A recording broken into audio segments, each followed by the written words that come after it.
to the chromatic octaves. And remind. Oh, yes, I'm Lydia. Anything else? No. Well, you're a senior. Yeah, I'm graduating. Scary. Yeah.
Good job.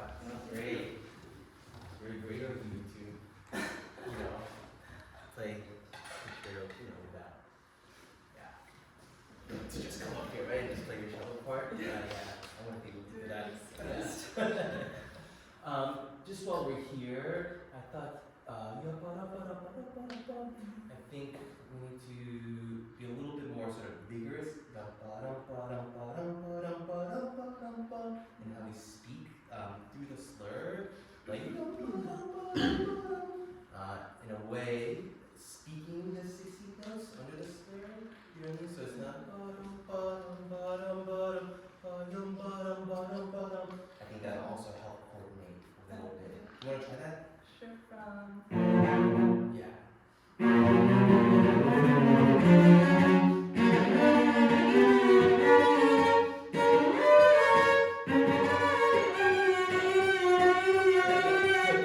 And so that way, you can sort of catch it and give more significance to the maybe one of these,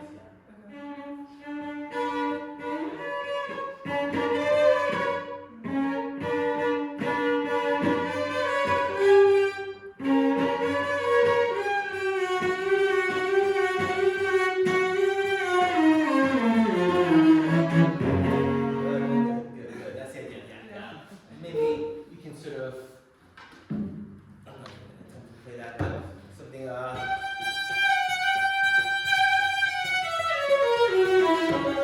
in that sense of using the bow a little bit more descriptively.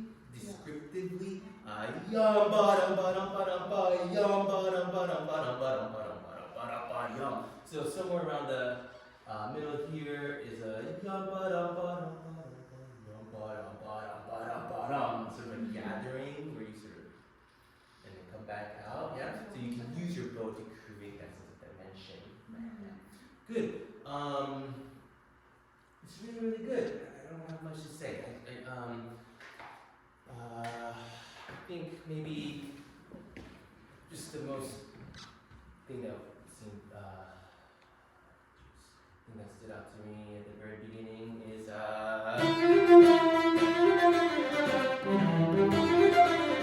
hard, right? Yeah. So I think do you mind trying that a little bit slower? So use as much bow as you need, and then use your arm to bring the bow.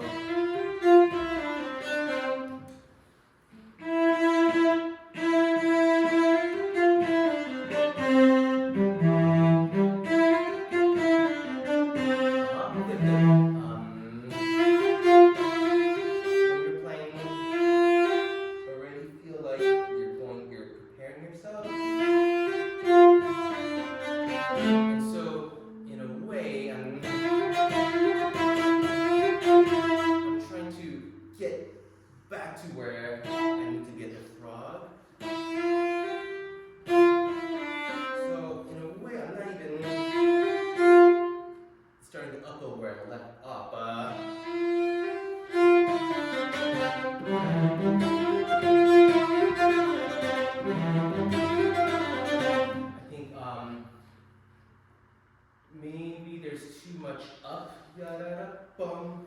You know what I mean? As opposed to sideways. Let's add a little bit of accent just as an exercise. Yeah, sure, for this exercise, yeah.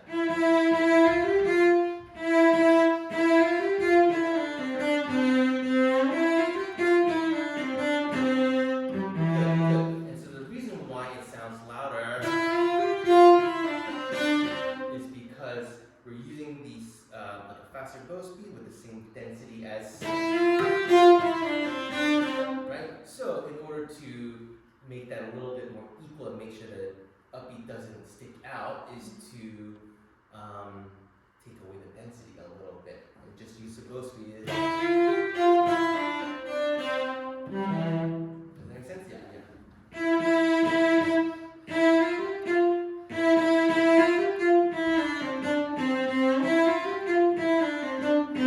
Feel it almost like a rubber band.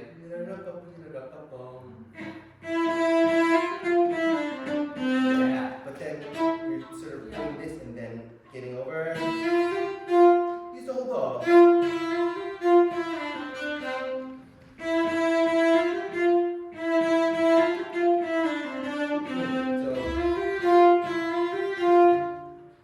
Don't worry about the dots.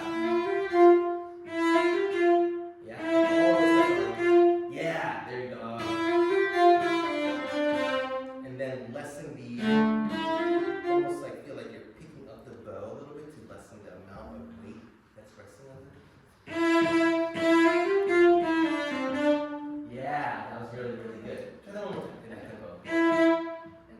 And same tempo.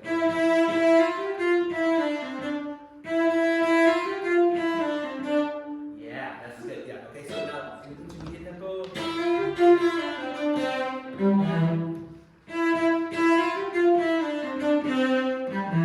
Good. Yeah. Continue to think about not lifting, but really sideways. The second one's good. The second one was really good. Yeah, yeah. So it's true that we need to hear the yum, ba bum, ba bum, ba bum. That's sort of the backbone of, right? It's a piece that's sort of check rhythm, yum, ba bum, ba bum. Good. And then the other thing I noticed is, a lot of stuff being concertos up on the A string. I think the way you're producing sound and sort of attacking articulations is really good. I feel like the bottom register stuff, we can find more resonance in the bottom register, whether it's bottom notes of chords or when you actually go down to the C string. There was one section,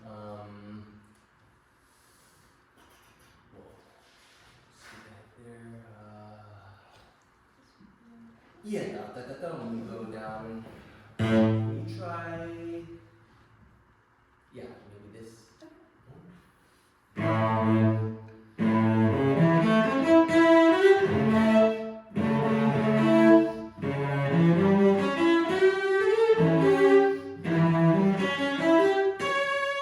Good. Okay, so maybe, it's just a suggestion, so you can certainly get depth in first position, but just sort of go C string, I think. Yeah. Good. Okay, so I think I know what it is with the chorus. Because you even right, those chords, I think what's prohibiting your bow from really activating the string to resonate is the bow angle, right? So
just because it's a class and I think everybody can learn, I think I like to illustrate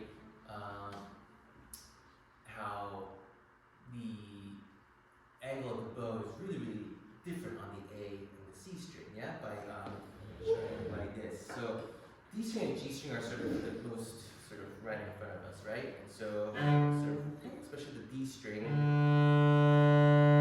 what we think is straight, right? So here's, if I put my bow here and follow the line, invisible line created by the bridge, there's that, right? And so with the G string, maybe a little bit more this way, if you follow that line, an invisible line. And then with the C string, in order to be straight, is actually, like I was illustrating, it should look a little bit like that. And the reason why, and I'll show you, so you can go and do this at home. So draw a straight bow all the way to the tip. You can do this with me. On the D string. Okay, so stay there. Don't move your bow hand. So grab your scroll or somewhere along the top, and then just twist your cello, turn your cello around so the C string is where the D string is. Yeah? So without changing the angle of your bow at all, just turn the cello back. Oh, yeah! Let's try that on the E string. So, okay, and then just turn the cello around, and then follow your arm. See how much further it is over here?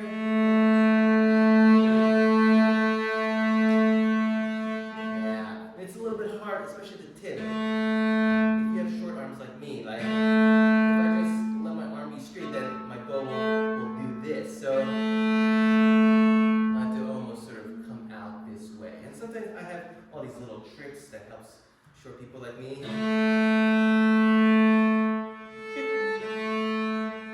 Your cello, or I used to study with this teacher named Bernard Greenhouse, and he's sort of built like me, really short and stocky, and he would always say, use your back, you know, and I never realized what that meant, but really it's sort of using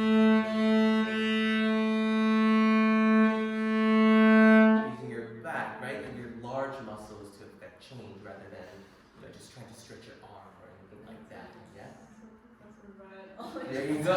Yeah. You're preaching right now. I know. All of us, I'm like, yes, yes. So, again, the really keeping a straight bow, even something like right, really just activates the string and make sure that the resonance isn't interrupted at all, right? So there's that, and there's, you hear how the resonance is so different, or right, it's just sort of like a pitching, just pulling the string to the side and letting it resonate. So we want to create that same effect with the way we use your bow. Yeah. Just a couple minutes. Yep. Okay. Let's see, and then the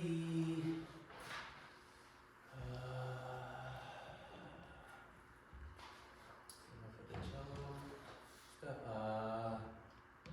I think the second theme actually could feel, regardless of the slower tempo, it really feel you could spin a longer line with that. You want to try once? Oh, this is the wrong phrase. Yeah. I remember. I see it. Yeah, I remember thinking that, and then seeing that you had written it, and then thinking, oh, what's getting in the way of the long phrases? And I think it's the vibrato. This sense of continuous vibrato. I'm not totally an advocate for vibrating all the time, but somehow the decay and the growth of notes caused by the vibrato has to make sense, right? So this is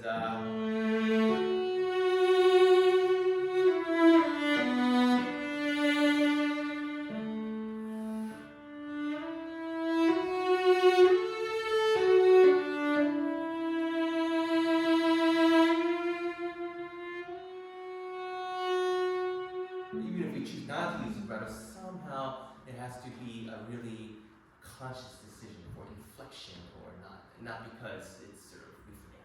You know what I mean? Yeah, yeah. You know what I'm trying? And also, another thing that's sort of related to that is to keep the bow moving.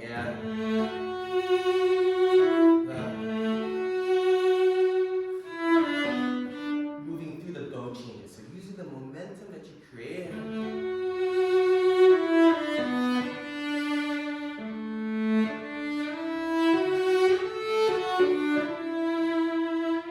Lead you to the next note. Yeah.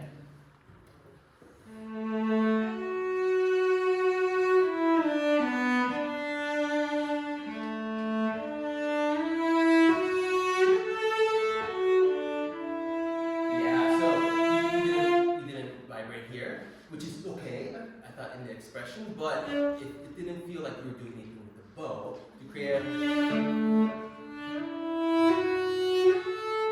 that sense of upward motion.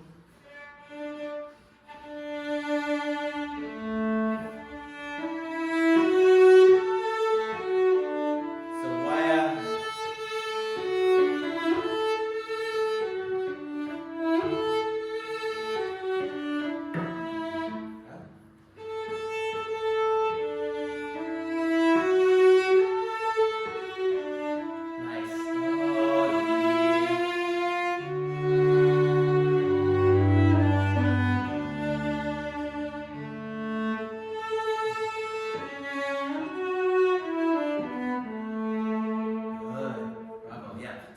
Also having this sense, however slow or whatever, irregardless of the tempo, or a sense of a living pulse, something that doesn't stop momentum, but even if it pauses, there's a sense of something pulling us forward in the pulse. I think if you have that inner pulse, even without a piano, I think that'll just sort of subconsciously alert your body to the fact that it has to keep creating motion, right? And so things in motion want to stay in motion, right? And so I think if you just think about the pause and then think about creating that sense of long line by, eliminating bow changes in a way, you know what I mean? And then, using momentum to carry the phrase forward, and then keeping the sense of expression always making sense from one note to the other. I say that I'm trying to say that in a very specific way because, again, I'm not an advocate of constantly vibrating, but just things have to hold together, whether through the way you use your bow or the way you use your vibrato. So, yeah. Thank you so much. Yeah, sounds great.